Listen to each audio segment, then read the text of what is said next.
Hola chicos, bienvenidos a un nuevo video de lenguaje. El día de hoy vamos a ver la literatura del romanticismo. Esto siguiendo el transcurso que estamos viendo con los videos de cómo llegó a nosotros nuestra cultura literaria occidental específicamente. El contexto histórico y social, en este caso del romanticismo. Este periodo surgió en 1790 como reacción o consecuencia de tres fenómenos específicamente. Primero, la ilustración como garantía de la felicidad, como hemos hablado en videos anteriores, específicamente el de la ilustración. Esto dio paso a que la gente pensara que la búsqueda de la verdad a través de lo científico, de la investigación, de todo eso, fuera la garantía de la felicidad al descubrir cómo funcionaba el universo. A esto contestó el romanticismo. El segundo elemento fue la Revolución Francesa, que permitió los derechos humanos. Entonces esto hizo más humanos a los humanos. Quiere decir que se le dieron derechos a todas las personas que habitaban la tierra, y eso pues ya también marca una ruptura con el pensamiento anterior. Y lo tercero, la revolución industrial, que impuso la economía basada en el capital. Entonces, con la revolución industrial, en donde ya todo lo que se hacía antes en el campo era más artesanal, se pasó a las industrias, hubo una forma de trabajo más estructurada, y lo que hizo que la forma y la economía creciera basándose en un modelo capital. A esos tres elementos responde el romanticismo como movimiento. Y en este punto me gustaría aclarar que el romanticismo no tiene que ver con el amor, porque eso es algo que siempre se ha confundido cuando no se sabe un poco de dónde viene el contexto del término. Entonces no siempre el romanticismo significa amor, sino que está derivado al sentimiento. Pero como siempre asociamos el sentimiento al amor, tal vez porque es el más universal y principal, pues por eso se ha hecho un poco la confusión de romanticismo-amor, pero no. ¿Qué es un romántico? Para un romántico lo importante no era que su obra estuviera en concordancia con la realidad, sino que mostrara los estados de ánimo, los sentimientos y las intuiciones que lo motivaron a crear. Entonces, en este caso, cuando se habla de alguien, un autor romántico, lo que se quiere decir es que esa persona se aleja un poco de esa realidad que fue tan impuesta durante la Ilustración, en donde todo el mundo estaba al acecho del conocimiento y todos hablaban con todos y estábamos como en esa crítica de la sociedad y en esa búsqueda de la verdad. Y aquí nos fuimos de la razón a las emociones. Entonces el sentimiento es el que predominaba, y como la única forma o lo que realmente puede hacernos saber qué es certero un sentimiento es el que siente uno mismo, ¿no?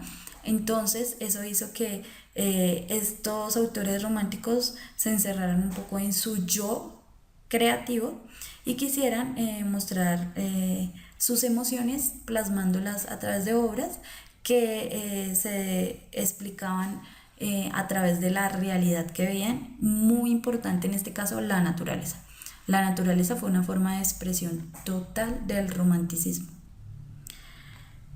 Y lo veremos en este cuadro. Este cuadro se llama Caminante sobre el mar de nubes, es de Friedrich, y en él se ve la naturaleza como ese tornado de que no como ese tornado de emociones un poco, y ahí está una persona sola enfrentándose a todos esos sentimientos o todo eso que representa la naturaleza y sus elementos así entre nubes. Es un elemento muy importante del romanticismo, y entonces esto influenció mucho en lo que vamos a ver que fueron las obras. En el contexto literario, el artista de esta época tuvo una ruptura con la sociedad en la medida en que no se identificaba con la realidad, y por eso muchos de ellos se aislaron. Consecuencia de esto fue que muchas personas de la sociedad no entendieran sus obras. ¿Qué pasó? No pasó a todo el mundo, no es una generalización del romanticismo, pero eso es un aspecto que se debe nombrar. que hubo una ruptura con la sociedad, no me identificaba con esa sociedad que se estaba mostrando, en donde estaba la adquisición del dinero, donde estaba el poder y la razón predominando. Y entonces el artista lo que hizo fue aislarse un poco hacia sus sentimientos, encontrar sus propias emociones para poder plasmarlas y así mostrarlas a la sociedad. Lo que pasó es que muchos de esos autores lo que hicieron fue aislarse tanto de esa sociedad que crearon obras casi que para ellos mismos, lo que hacía que cuando se publicaban no las entendiera nadie. Esto fue una parte, ¿no? Hubo otros autores que son los que sobresalieron sobre esta época, que lo que hicieron fue tomar todos los elementos de su yo propio y de sus emociones y plasmarlo a través de sus obras y de la relación con las imágenes de la naturaleza y la sociedad, y de ahí mandarlas al público para que ellos evidenciaran esa otra parte de las emociones que se contraponía a la razón. La poesía fue el género que más se utilizó en esta época porque les permitía hacer relucir el yo individual a través del paisaje y la descripción de la sociedad. Entonces, cuando hablamos de poesías hablamos de algo mucho más interno. Esto ya se parece un poco más a nuestro contexto actual que lo que fue, digamos, en la época griega, donde no se hablaba del interior sino de hazañas de héroes. Aquí ya se recoge más ese sentido de hablar del yo a través de elementos de la naturaleza, de más metáforas, y la poesía fue uno de los géneros que más explotó en esta época, y ya vamos a ver que hubo muchos autores que lo usaron para expresarse. La prosa tampoco se quedó atrás, por su parte también se usó mucho. Se usó principalmente para la narración fantástica de carácter crítico, truculento y fantasmagórico. Si a ustedes les interesan las obras policíacas, las obras fantásticas como Edgar Allan Poe, de aquí partió este tipo de género, de esa transformación, un poco del cuestionamiento de las emociones, de lo que es el yo ya no visto por lo lógico, sino por lo emocional. Y además de esto se dio una gran producción de crítica literaria, entonces empezó a hablar de cuál era el papel de los autores frente a la sociedad. O sea, eso siguió, no quiere decir que por ser románticos se aislaron en un mundo místico solos, no, ellos andaban también haciendo una crítica a la sociedad del momento, pero con una perspectiva diferente, que era a través de las emociones. También pensamiento filosófico igual, hubo mucha crítica que se dio a través de la prosa, y social, destinados a interpretar la crisis y situación de su época en todos los ámbitos. Entonces ya no solo la crítica se daba a través de lo filosófico, de los tratados políticos, sino que permeó toda la literatura, y en este caso la poesía y la prosa, como elementos más importantes. Estos son algunos autores románticos sobresalientes de la época. El primero es William Wordsworth, con un texto que se llama Baladas Líricas. Él es un autor inglés y él tuvo como por tema la naturaleza, que la naturaleza expresaba sus emociones y a través de ella era que podía mostrar cómo funcionaba toda esa red de movimientos que había en su interior, por así decirlo. Él tuvo una característica muy importante y fue que quiso escribir para todo el mundo. Entonces él no usaba palabras muy difíciles ni nada, sino que quería que todo lo entendiera todas las personas. Todas podían entender lo que él quería decir y lo que quería expresar a través de su poesía. El segundo es Lord Byron.